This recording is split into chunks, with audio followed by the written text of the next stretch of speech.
परम पूज्य आचार्य गुरुश्री विद्यासागर जी महाराज की, परम पूज्य आचार्य श्री समय सागर जी महाराज की, परम पूज्य मुनि श्री योग नियम सागर जी महाराज की, परम पूज्य मुनि श्री सदा क्षमा समता प्रमाण सागर जी महाराज की।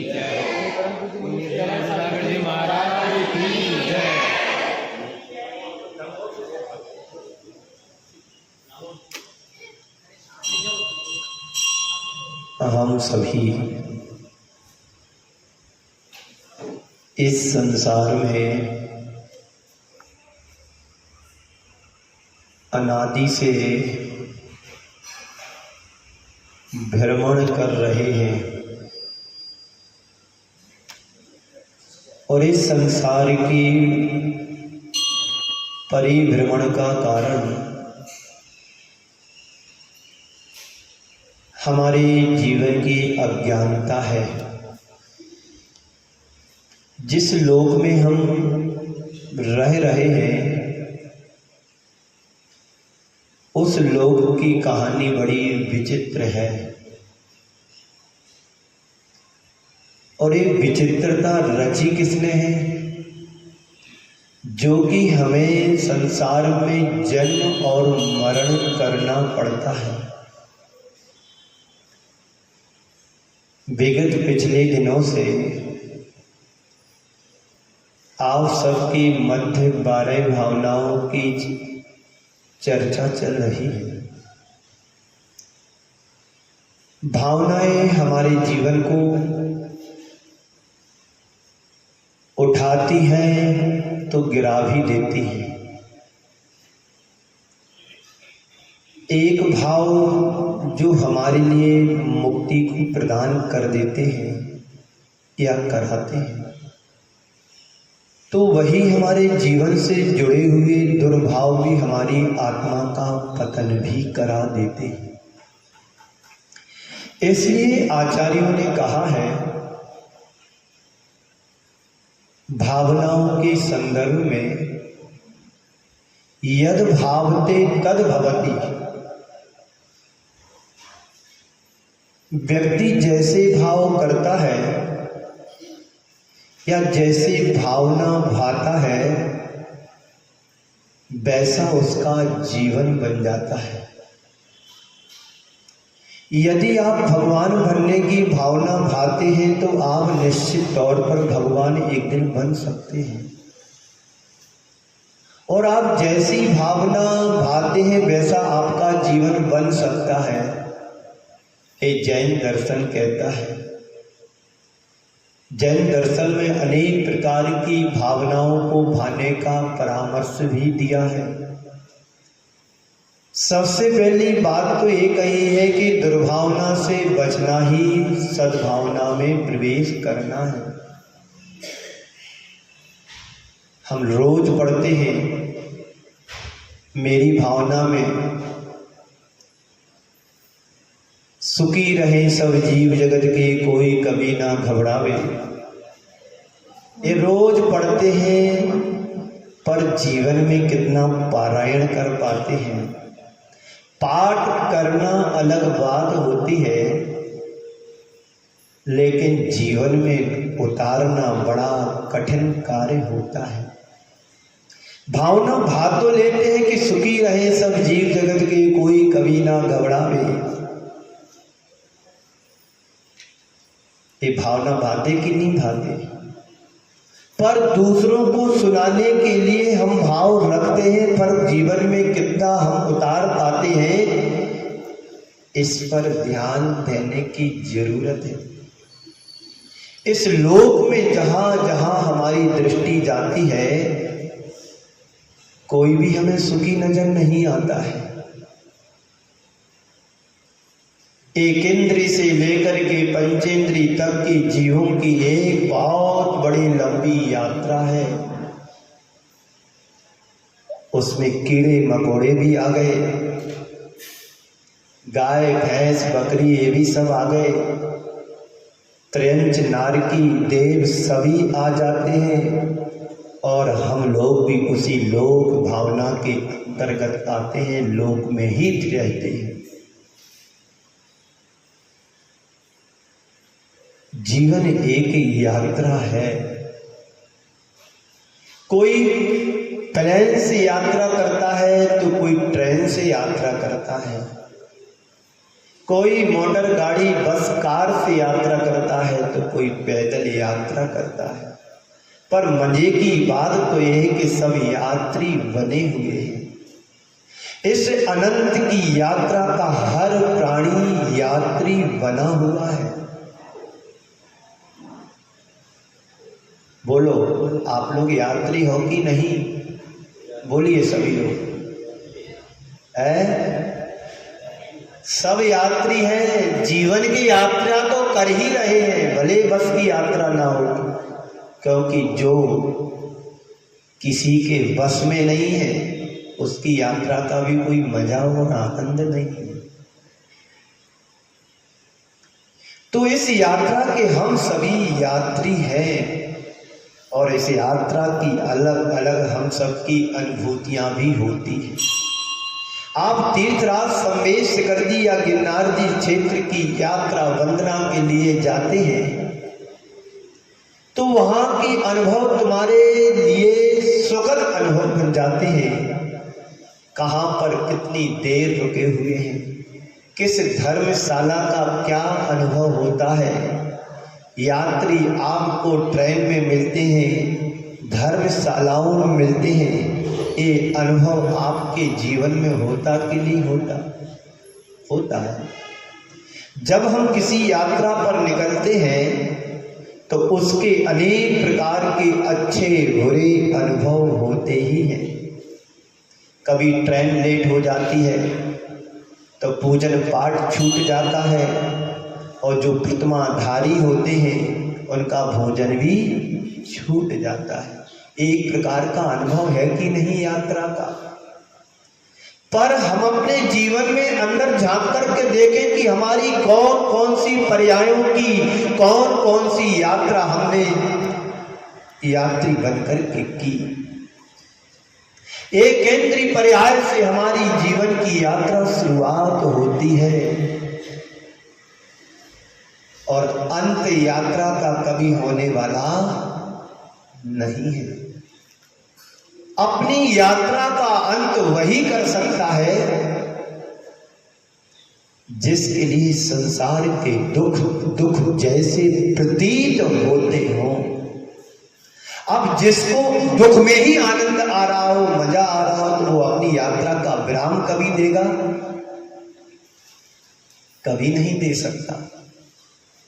जो संसार की उलझनों को समझ लेता है कि संसार के दुख बड़े दुखदायी है, इनसे कैसे बचा जाए, वही अपनी यात्रा का विराम देने के लिए पुरुषार्थ कर सकता है। तो उन अनुभव की स्मृतियां हमारे मानस पटल पर लंबे समय तक बनी रहती हैं कि कहाँ की कौन सी यात्रा मेरे द्वारा की गई है। और उन स्मृतियों और अनुभवों के आधार पर हम अपने आगामी कार्यक्रमों की योजना सुनिश्चित भी करते हैं। जिस यात्रा में तुम्हें दुख हुआ हो, कष्ट हुआ हो, परेशानियां हुई हो, उस यात्रा को द्वारा जाना पसंद करते हैं? बोलो, नहीं करते ना? तो बोलो तो। बात समझ में नहीं आई। मैं कह रहा हूं कि जिन स्मृतियों और अनुभवों के आधार पर हम अपने आगामी कार्यक्रमों की योजना सुनिश्चित करते हैं, जो सुखद अनुभूति होती है उसे हम संजो करके रखते हैं और जो दुखद अनुभूति होती है उसे हम इग्नोर कर देते हैं, नज़रअंदाज कर देते हैं, उससे हम बचने की कोशिश भी करते हैं। कहीं आप यात्रा पर गए हो और बहुत परेशान हुए हो तो दोबारा नाम लेना भी पसंद नहीं करोगे, जाना तो दूर की बात है। जो पहली बार सम्मेश शिखर जी गया हो, कितनी पहाड़ियों को पार करना पड़ता है, तब कहीं जाकर के पारसनाथ टॉप पर पहुंच पाते। इतनी ऊंचाई पर एक एक कदम तुम लोग पार करके उस ऊंचाइयों को भी प्राप्त कर लेते हो। एक बार नहीं अनेकों बार तुम लोगों ने यात्रा की होगी, पर उस यात्रा का आनंद ही कुछ अलग होता है, उसकी अनुभूति भी अलग होती है। अभी तीर्थराज सम्मेशकर जी का नाम लिया और वंदना का नाम आया तो आपके दृष्टिकोण वहां पर पहुंच गया, आपकी मानसिकता वहां पर पहुंच गई कि मैं पहाड़ पर्वत की वंदना के लिए निकला हूं। 13 पंक्ति 20 पंक्ति से निकला हूं। चल रहे हैं, बहुत सारे यात्री साथ में हैं, कोई भजन पढ़ रहा है, कोई कुछ कर रहा है, कोई अपने मोबाइल पर भजन सुनता हुआ चला जा रहा है। अब गौतम गणधर नहीं, उसके पहले शीतल नाला आता है, गंधर्व नाला आता है, फिर शीतल नाला आता है और ऊंची ऊंची सीढ़ियां शीतल नाला से आ जाती हैं। बस देखो वो दिख रही है तो वहां चलना है, देखो वो दिख रही है तो वहां चलना है। ये सुखद अनुभूति है कि नहीं? और चलते चलते बात करते करते क्या आ जाता है? चौपड़ा कुंडा। बस आ गए, अब तो थोड़ी सी सुखद अनुभूति होती है, शरीर पसीना पसीना हो जाता है और चौपड़ा कुंड पर जाकर के पारसनाथ भगवान के दर्शन करते हैं। और जिसको प्यास लगती है तो वहाँ के चौपड़ा कुंड के पानी से अपनी शीतलता से, उस शीतलता से अंदर की तपन को शांत कर लेते हैं। बोलो ऐसा ही करते कि नहीं करते? और जब तक सुबह के 5 और 6 बज जाते हैं, यह भी तुम्हारे जीवन की सुखद अनुभूति है। किसी और दूसरी यात्रा पर जाते हैं तो लड़ाई झगड़े भी होते हैं, टूरिस्ट बन करके जाते हैं, मन का होटल नहीं लिया या कोई रूम नहीं लिए तो आपस में झगड़ा भी हो जाते हैं। अब कभी नहीं आना है तुम्हारे साथ, ऐसा करते हो वैसा करते हो। कितने दिनों बाद तो घूमने के लिए मन बनाया, वही भी अच्छी होटल नहीं की, ऐसा है वैसा। कितनी सारी परेशानियां तुम लोग सामने तैयार कर लेते हैं। ये भी एक दुखद अनुभूति होती है। तो कहीं आप यात्रा पर गए हो और परेशान हुए हो तो दोबारा नाम लेना भी पसंद नहीं करते हो। क्यों नहीं करते? इसलिए बात केवल ये है, जहाँ अच्छी अनुभूतियाँ होती हैं वहाँ हम बार बार जाना पसंद कर लेते हैं, करते हैं।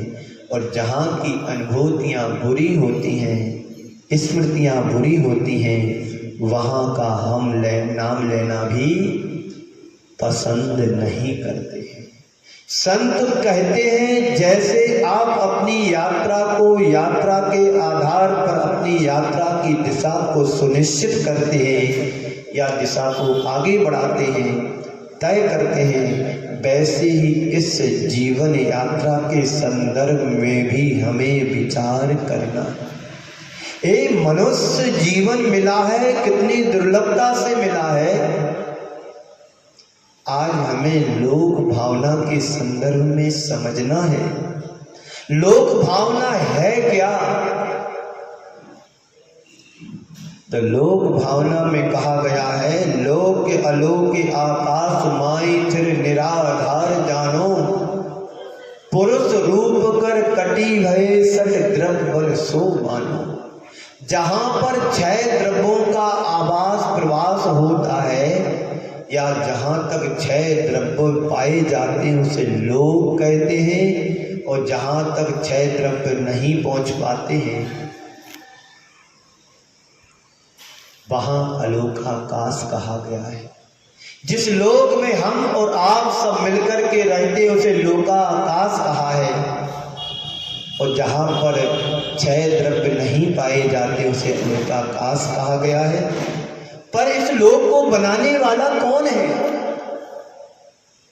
तो संत कहते इस लोक को बनाने वाला कोई नहीं है। कहा भी है, इसका कोई न करता हरता अमिट अनादि है।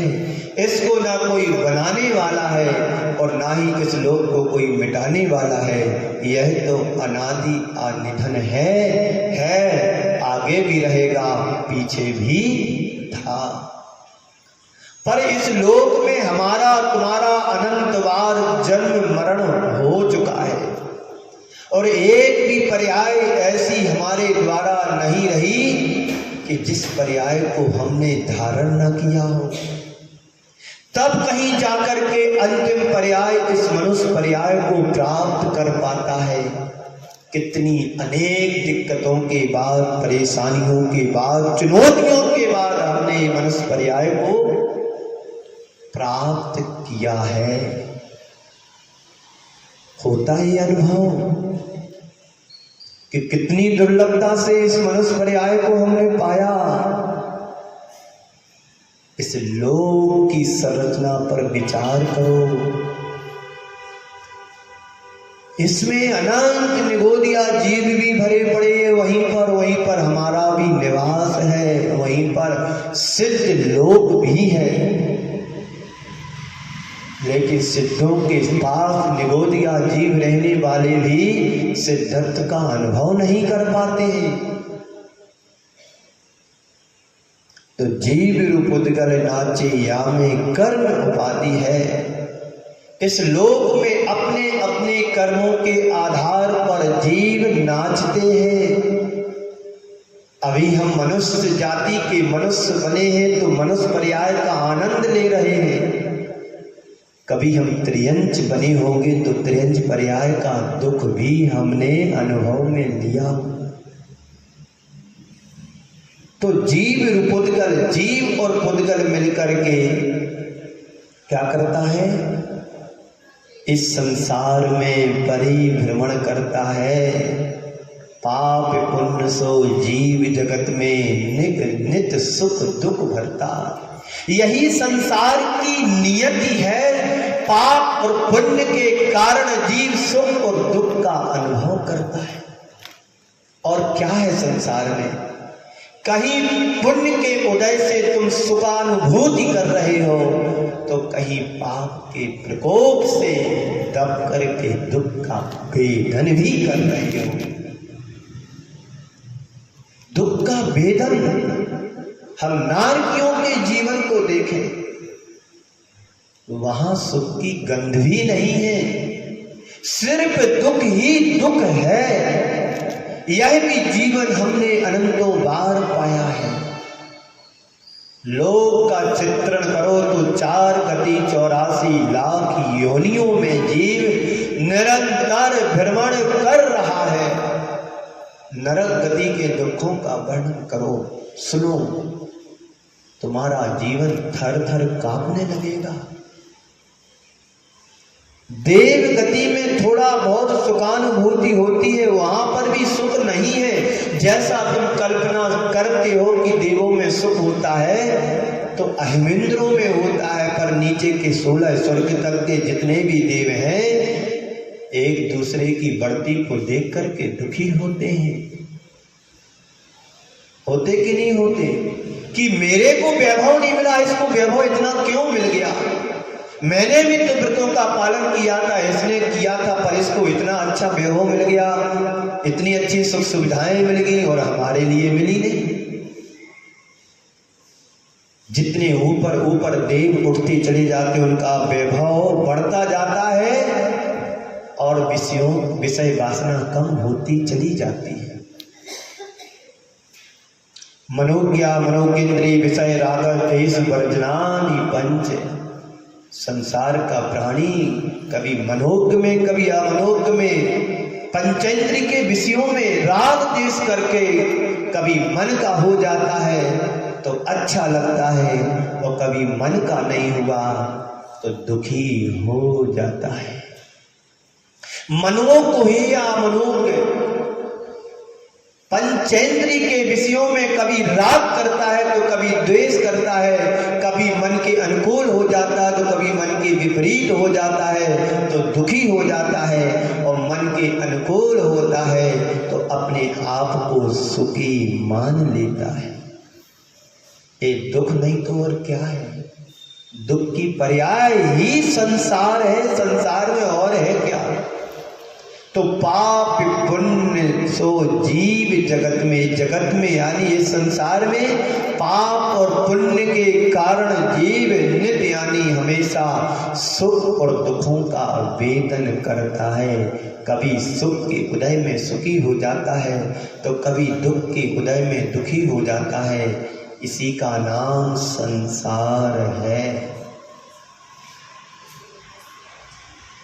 तो जैसे आप अपनी यात्रा को, यात्रा के आधार पर अपनी यात्रा को, दिशा को आगे बढ़ाते हैं, तय करते हैं, तो वैसे ही इस जीवन यात्रा के संदर्भ में भी विचार अपेक्षित है।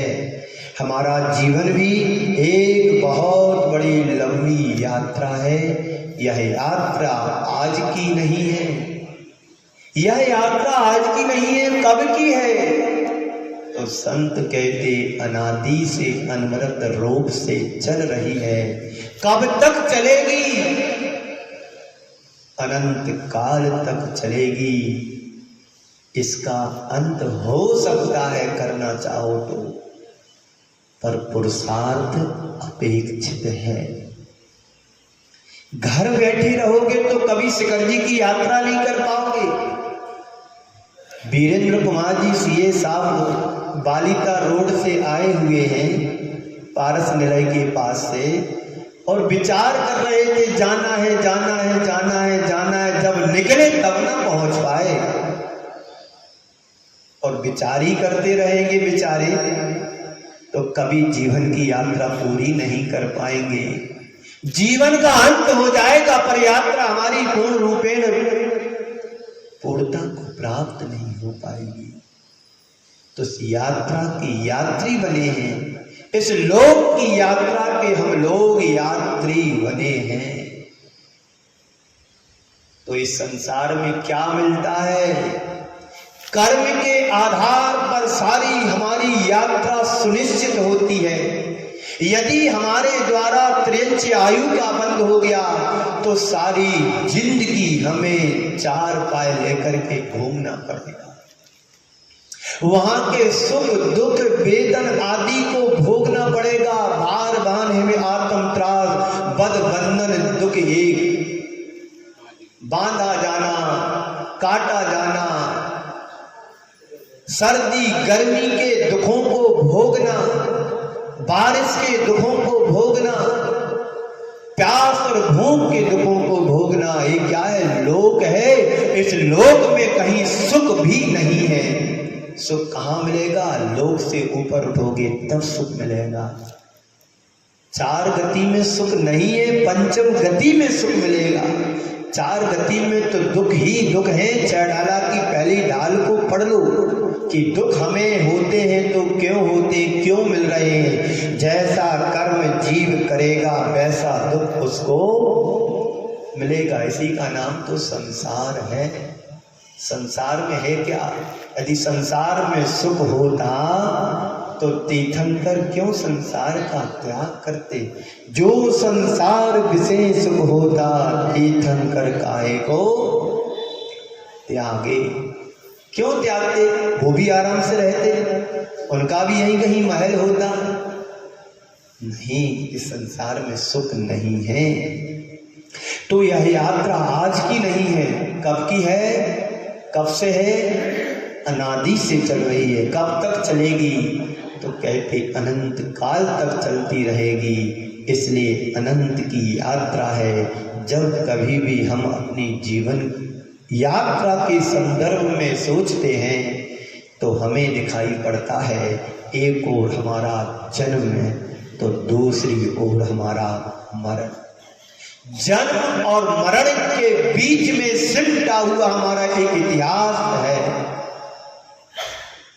इस इतिहास को समझने का प्रयास करो उस इतिहास में सुख भी है, दुख भी है, जन्म भी है, मरण भी है, संयोग भी है, वियोग भी है, लाभ भी है और हानि भी है, जय भी है और पराजय भी है।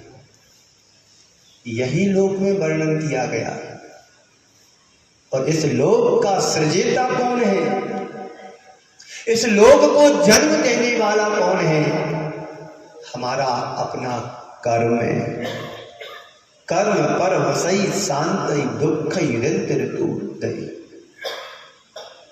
कर्म के वशीभूत होकर के यह जीव सुख दुख को उठाता है।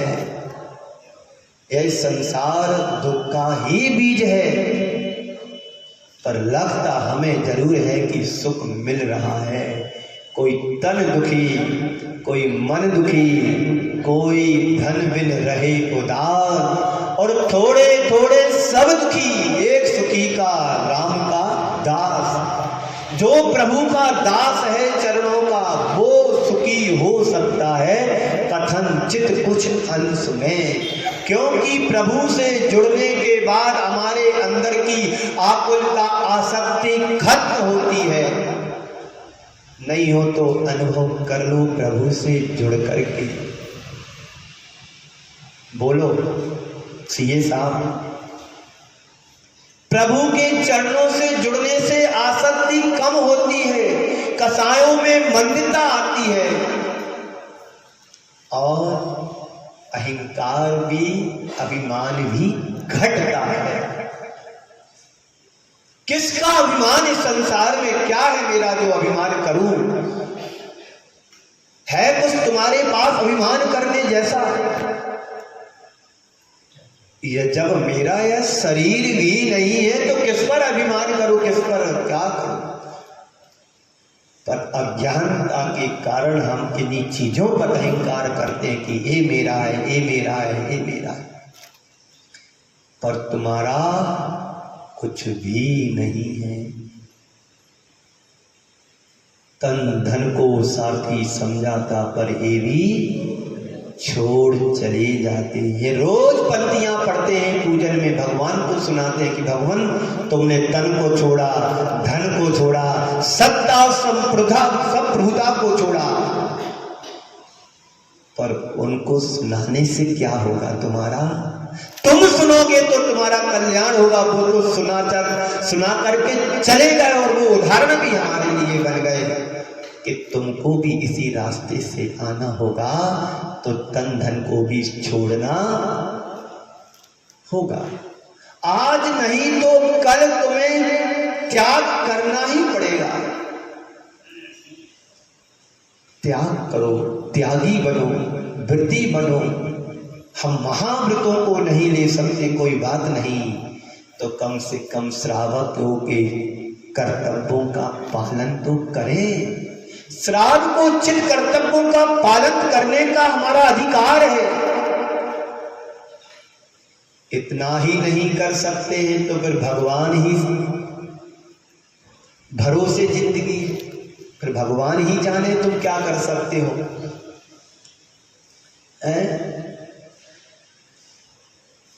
तो हमें दिखाई पड़ता है एक ओर हमारा जन्म तो दूसरी ओर हमारा मरण है। हम अपने इस जीवन को समझें।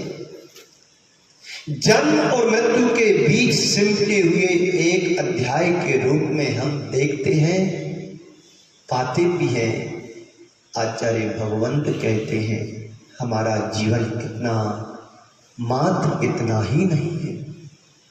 हमारा जीवन मात्र इतना ही नहीं है, यह एक लंबी संतति है जो अनादि से चल रही अनवरत रूप से और अनंत काल तक यह चलती रहेगी यदि हमने अपने जीवन को नहीं संभाला, सुधारा तो। नदी बह रही है, बहती रहेगी।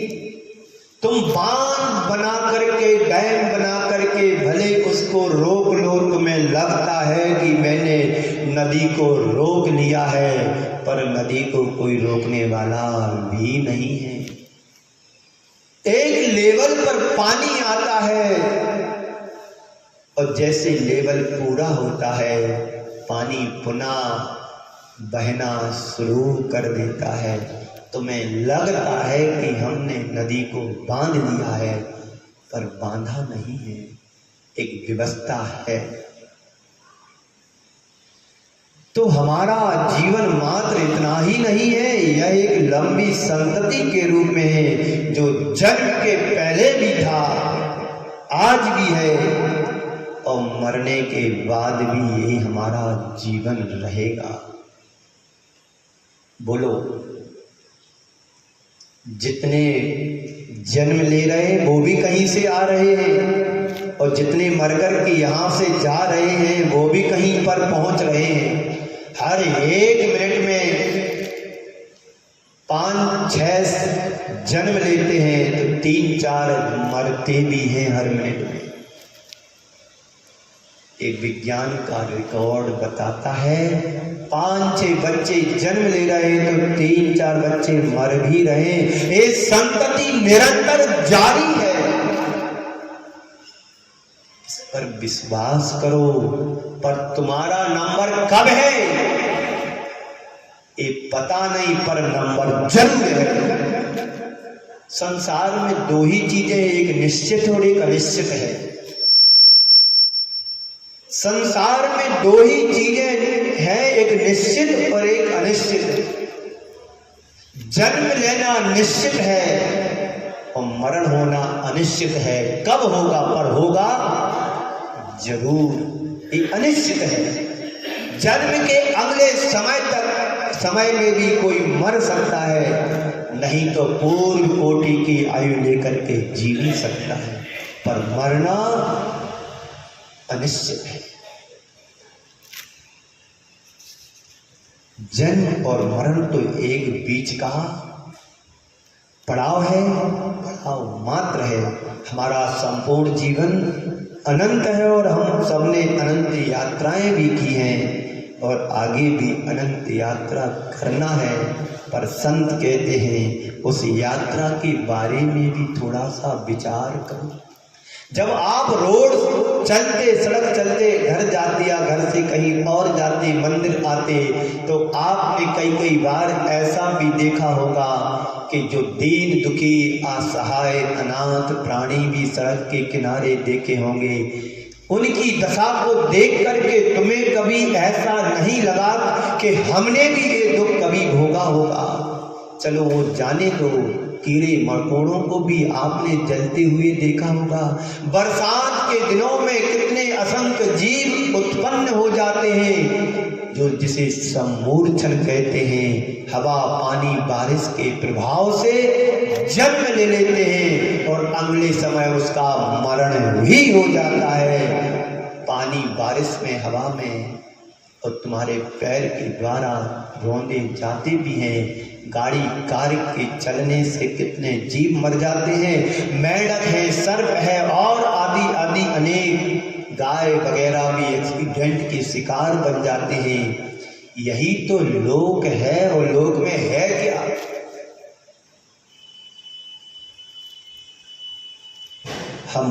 आज हमें लोक भावना की बात ही करना है, लेकिन समय आपका हो रहा है। जो भी चर्चा मैंने आपके सामने रखी, ये सब लोक भावना ही तो है कि जहाँ पाप पुण्य सो जीव जगत में सुख दुख नित भरता, और अपनी करनी आप करे सिर औरन के धरता। ये बड़ी विडंबना है लोगों के साथ। गलती खुद करेगा, पड़ोसी को दोषी बनाएगा कि इसने ऐसा किया है। बोलो, यही करते आ रहे आज तक। क्यों सीए साहब? गलती क्लांट करता है, दुख इनको दोषी ठहरा, तुमने ऐसा नहीं किया था हमारा। गलती और करे, खुद करे, दूसरों को दोषी बनाता है। तो अपनी करनी आप भरे सिर औरन की धरता। खुद की गलतियों को दूसरों को दोषी बना देता है कि सामने वाले व्यक्ति के द्वारा हमारा ऐसा हुआ। पर मोह कर्म को नाश मैट कर सब जग की आशा। संसार की आशा को छोड़ करके, मोह कर्म को नष्ट करके, नाश करके और जगत की समस्त आशाओं इच्छाओं को शांत करके अपने पद में, निज पद में होए लोक के शीश करो आशा। अपनी आत्मा के श्रद्धान को मजबूत बनाओ, अपने आत्म दृढ़ता के साथ दिए दृढ़ संकल्प के धनी बने। ये आत्मा है, यही आत्मा परमात्मा बनेगी जब हम अपनी आत्मा में ढलेंगे तब। निज पद में यानी अपनी आत्मा के पद में क्या हो जाओ, स्थिर हो जाओ। स्थिर होने की है अभी स्थिति तुम्हारी, अभी तो स्थिर होने की नहीं, अभी तो जाने की स्थिति है। और आना जाना संसार में लगा है तो कभी स्थिरता मिलने वाली भी नहीं है। कल अपन ने छडाला में क्या पढ़ा था? गमना गमन ठान प्रमाण अन सकल निवारा। आने जाने के स्थान को छोड़ करके समस्त स्थानों का निवारा नहीं, त्याग कर देना। दिग्व्रत में पढ़ा था ना, छडाला की चौथी ढालन। तो शीश करो वासा, यानी उन सिद्ध परमेष्ठियों को नमस्कार करो जो अपनी आत्मा के पद में स्थिर हो चुके हैं।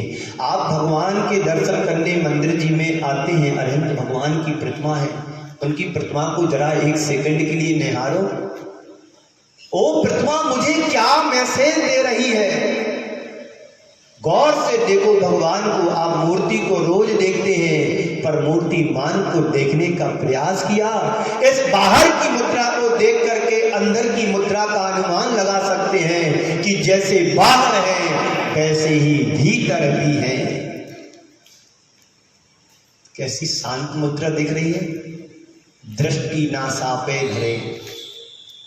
देखो तो जरा, हमें नहीं देखो, उधर देखो।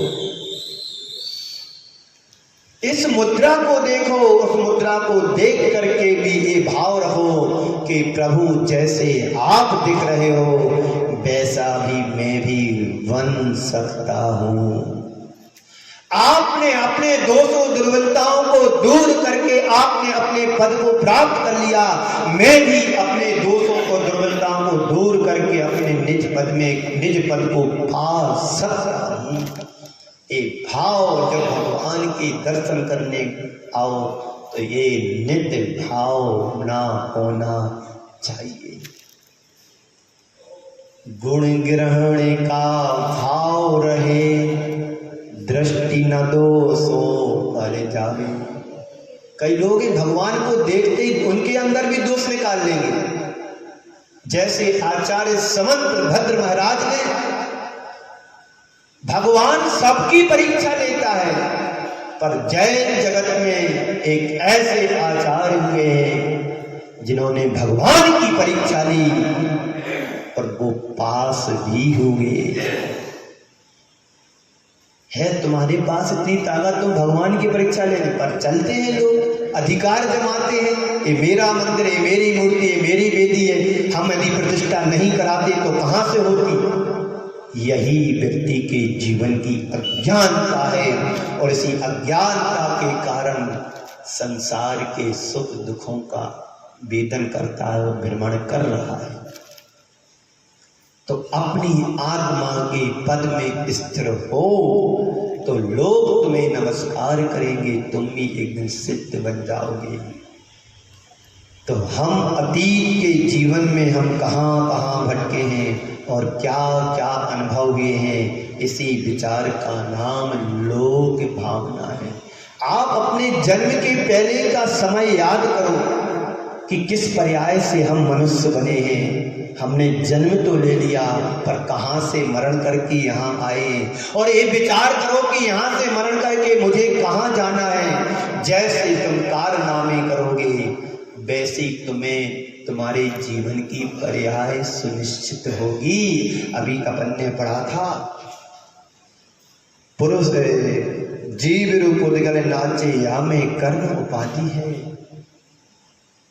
एक कर्म सिद्धांत को समझो कि जैसा कर्म हम करेंगे वैसी आयु वैसी गति हमारी बंधेगी, और उसी आयु और गति के आधार पर हम अपने जीवन को सुनिश्चित करते हैं कि अब मुझे किस पर्याय में जीवन जीना है।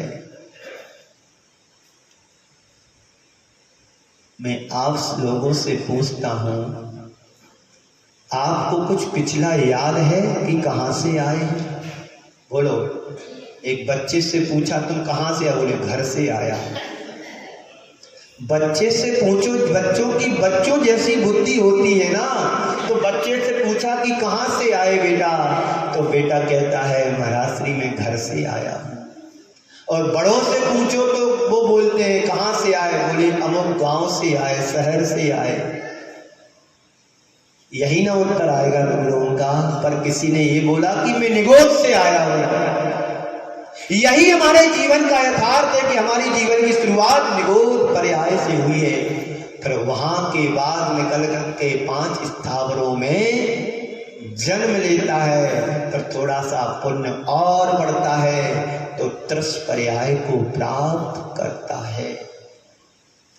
तुम्हें क्या किसी को भी याद नहीं है कि कहां से हम आए हैं? अतीत का तो जाने दीजिए, यह भी पता नहीं है कि सुबह क्या खाया था और शाम को अब क्या बनाना है, ये भी भूल जाते हो।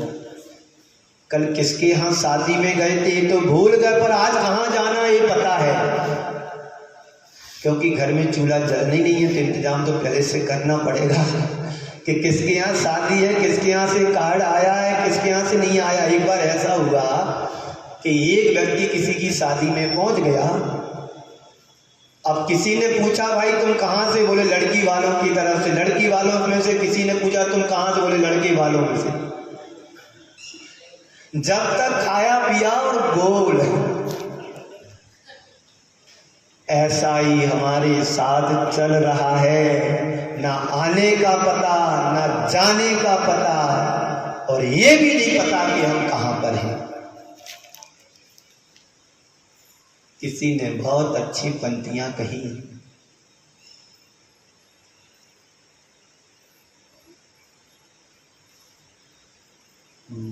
अभी याद आएंगी बताऊंगा, चलते आगे।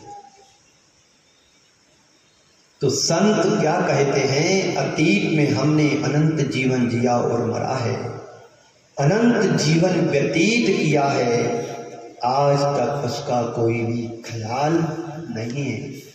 हमें आज उसकी कोई स्मृति भी नहीं है, लेकिन एक भोगा हुआ अतीत है, यह एक सत्य है।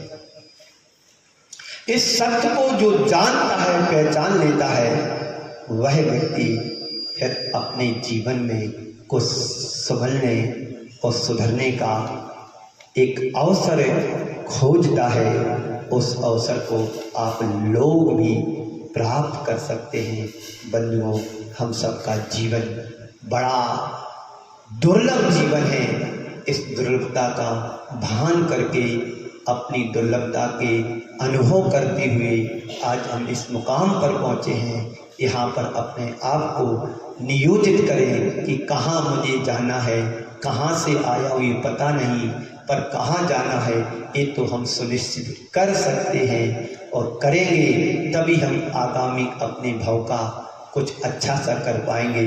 अभी मैं कह रहा था कि किसी ने बहुत अच्छी पंक्तियाँ कही, सब दिए जलते मगर मन का दिया जलता नहीं, सब दिए जलते मगर मन का दिया जलता नहीं, खोजते ही खोजते ढल जाती है जीवन की शाम, खोजते ही खोजते ढल जाती है जीवन की शाम, सबका पता मिलता।